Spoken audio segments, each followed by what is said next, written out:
Hello दोस्तों, एक बार फिर से स्वागत है आपका हमारे चैनल में।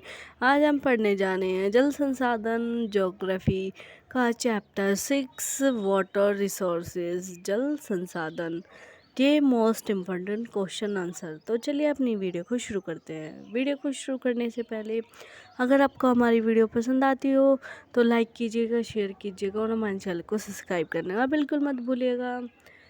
तो चलिए अपनी वीडियो को शुरू करते हैं और देखिए पहला क्वेश्चन है, निम्नलिखित में से जल किस प्रकार का संसाधन है? अजैव संसाधन, अनवीनीकरणीय संसाधन, जैव संसाधन या चक्रीय संसाधन? तो चक्रीय संसाधन जो है वो जल चक्रीय संसाधन है। अगला प्रश्न है, निम्नलिखित नदियों में से देश में किस नदी में सबसे ज़्यादा पूर्ति योग्य भौम जल संसाधन है? सिंधु नदी, ब्रह्मपुत्र, गंगा, गोदावरी? तो गंगा नदी जो है उसमें सबसे पूर्ण पूर्ति युक्त भौम जल है। घन किलोमीटर में दी गई निम्नलिखित संख्याओं में से कौन सी संख्या भारत में कुल वार्षिक वर्षा दर्शाती है? 2000, 3000 या 4000? तो 4000 जो है 4000 वर्ष जो है भारत में कुल वार्षिक वर्षा होती है। अगला प्रश्न है हमारा, निम्नलिखित दक्षिण भारतीय राज्यों में से किस राज्य में भौम जल उपयोग % में इसके कुल भौम जल संभाव्य से ज़्यादा है? तो तमिलनाडु में जो है वो दक्षिण भारतीय राज्यों में से भौम जल उपयोगी है। अगला प्रश्न है हमारा,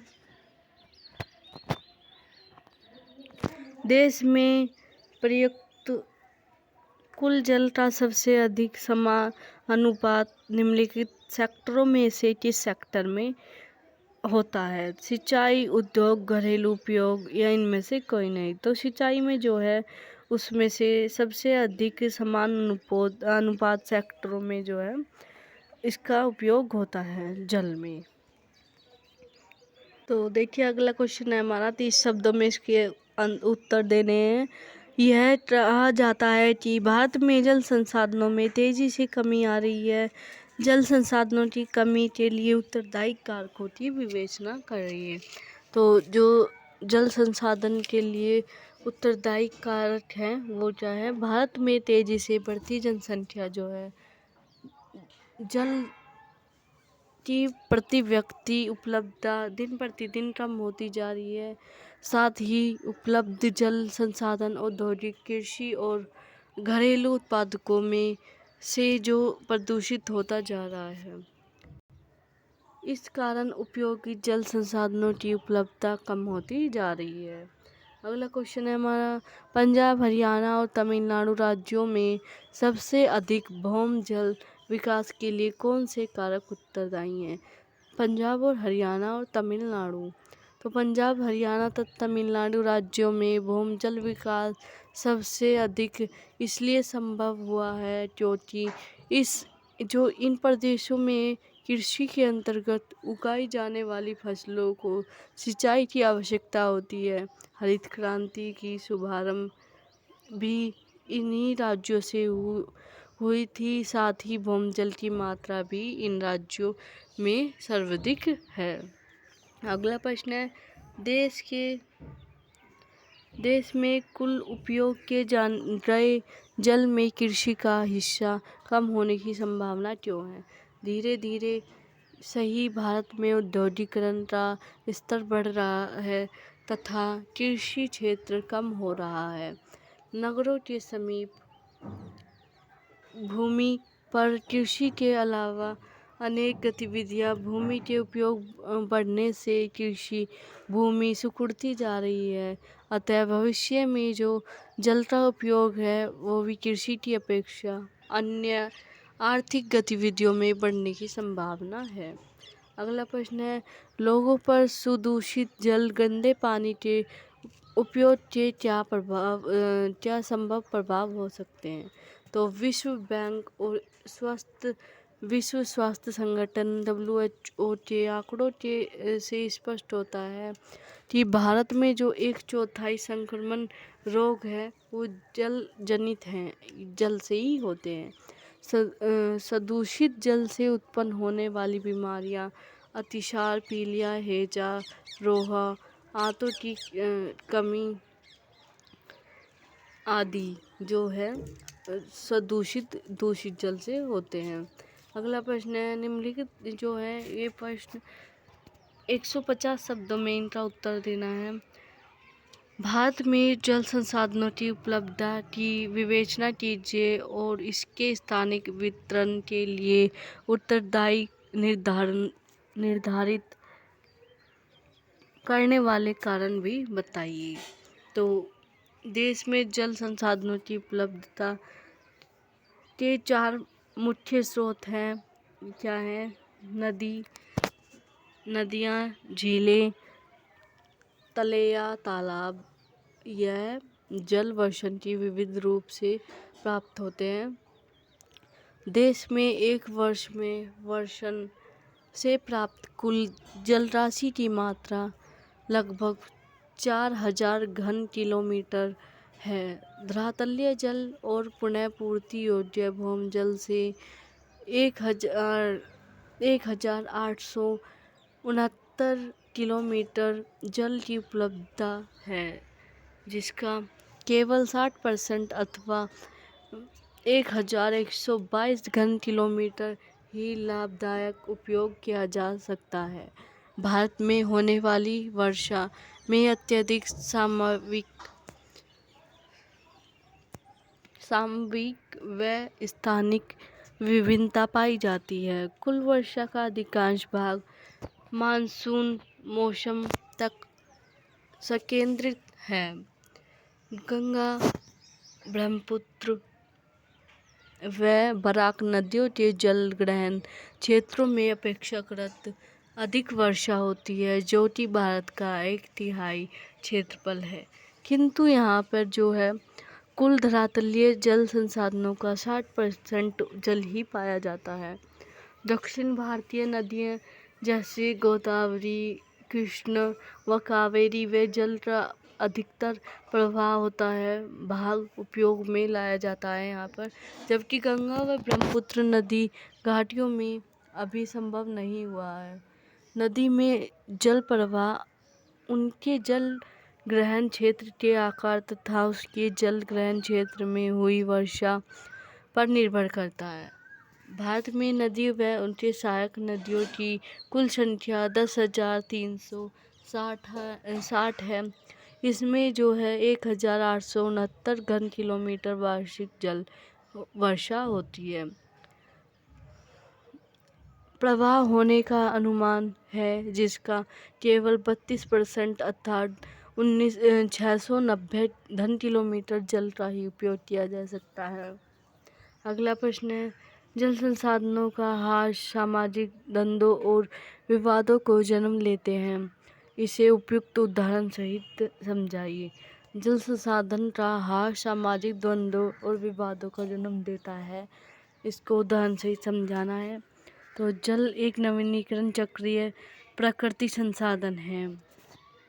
जल कैसा एक प्राकृतिक संसाधन है जो कि पृथ्वी पर प्रचुर मात्रा में उपलब्ध है, किंतु जब कुल जल का केवल 3% ही अलवणीय अर्थात मानव के उपयोग के लिए है।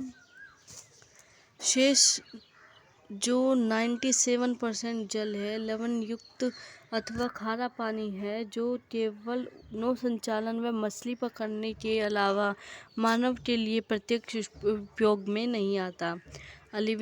अलवणीय जल की उपलब्धता भी स्थान और समय के अनुसार भिन्न भिन्न है, इसलिए दुर्लभ संसाधन के आवंटन और नियंत्रण को लेकर सामुदायिक, राज्यों तथा देशों के बीच जो द्वंद्व व लड़ाई झगड़े हो रहे हैं, विवाद हो रहे हैं, जैसे पंजाब, हरियाणा व हिमाचल प्रदेश में बहने वाली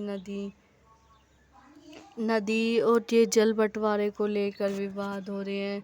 नर्मदा नदी के जल को लेकर महाराष्ट्र गुजरात राज्यों में विवाद, कावेरी नदी के जल बंटवारे को लेकर केरल, तमिलनाडु व कर्नाटक राज्यों में विवाद।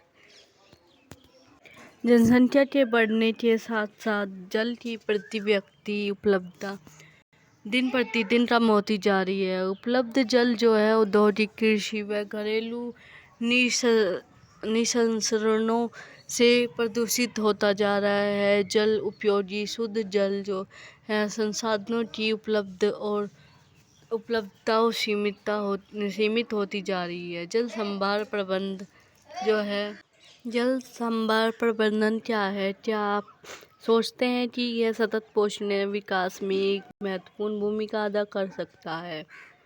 तो जल संभार प्रबंधन का सबसे मुख्य रूप से धरातलीय तथा भूमि जल संसाधनों के जो कुशल व दक्ष प्रबंधन से है संबंध इसके अंतर्गत बहते वर्षा जल को विभिन्न विधियों द्वारा रोककर अतः तालाब पुनर्भरण तथा कुओं आदि के द्वारा भूजल का संचयन और पुनः भरण करना शामिल करना है।